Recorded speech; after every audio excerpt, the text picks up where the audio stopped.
8월 31일 살아계신 하나님의 말씀 요한복음 15장 1절부터 16절 말씀으로 선택된 이유라는 제 말씀드립니다. 아버지의 진의를 아십니까?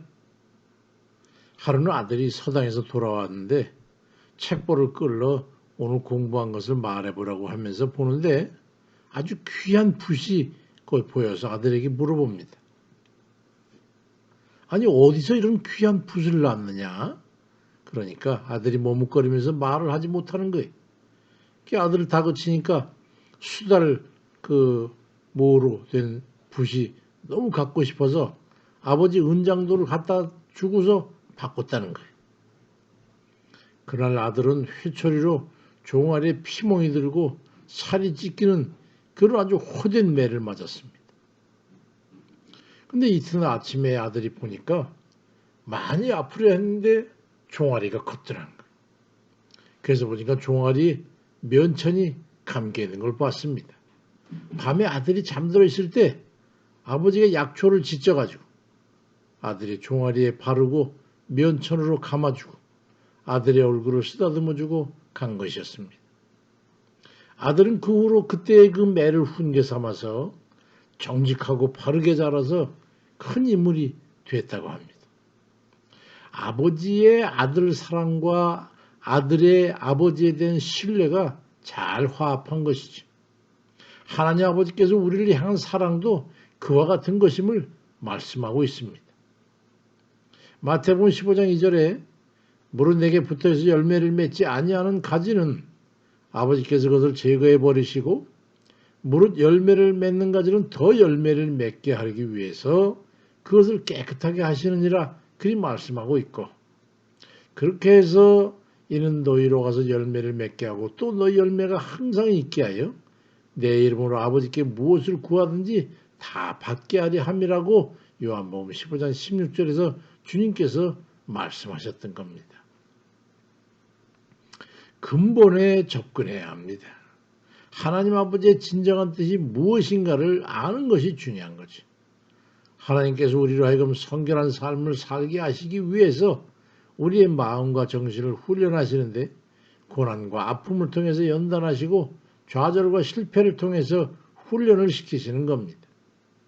그렇게 연단된 성결한 심령은 하나님 뜻에 순종하며 하나님께서 은혜를 부어주실 만한 그러한 그릇이 되는데, 그 목적을 이루시기 위해서 격가지들을 제거하고 접붙임을 해서 살을 찢는 그런 쪼개는 아픔을 겪게 하시는 겁니다.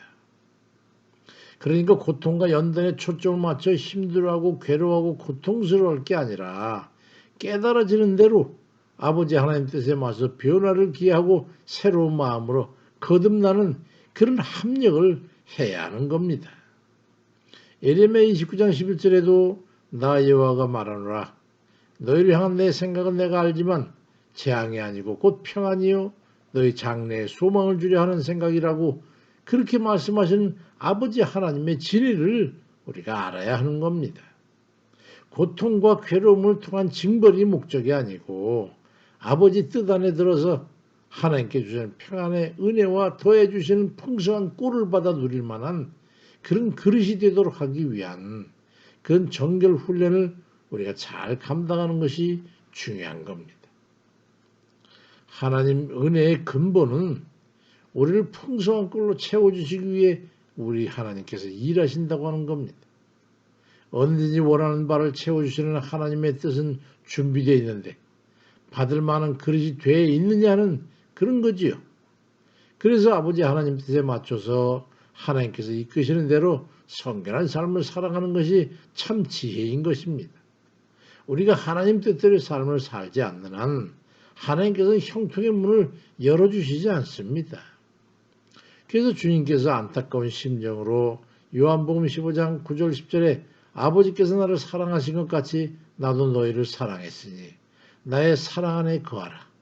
내가 아버지의 계명을 지켜 그의 사랑 안에 거하는 것 같이 너희도 내 계명을 지키면 내 사랑 안에 거하리라고 하는 그런 말씀을 하셨어요.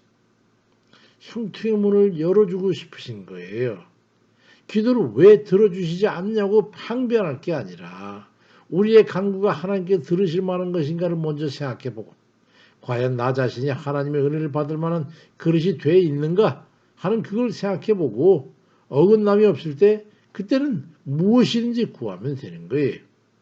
우리가 주 뜻 안에서 살아갈 때 비로소 예레미야 29장 12절 13절 말씀처럼 너희는 내게 부르짖으며 와서 내게 기도하면 내가 너희를 들을 것이요 너희가 전심으로 나를 찾고 찾으면 나를 만나리라고 하시는 그 말씀이 우리에게 응하게 되는 겁니다. 오늘 본문에도 요한복음 15장 4절 5절과 7절에 보니까 내 안에 거하라 나도 너희 안에 거하리라. 가지가 포도나무에 붙어있지 아니하면 스스로 열매를 맺을 수 없음같이 너희도 내 안에 있지 아니하면 그러하리라.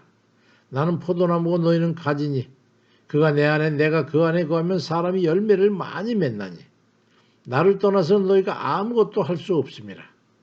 너희가 내 안에 거하고 내 말이 너희 안에 거한다면 무엇인지 원하는 대로 구하라. 그리하면 이루리라고 말씀합니다. 얼마나 명쾌한 말씀입니까? 어떻게든지 복을 주시려고 하시는 하나님의 그 진리를 깨닫고 그러나 하나님의 뜻에 맞춰서 하나님을 기쁘시게 하는 그런 이들이 다 되시기를 바랍니다. 고린도 5장 9절에도 그런즉 우리는 몸으로 있든지 떠나든지 주를 기쁘시게 하는 자가 되기를 힘쓰노라고 사도 바울도 말씀합니다. 그에 부응하지 못한다면 우리는 하나님의 은혜를 비껴갈 수밖에 없는 겁니다.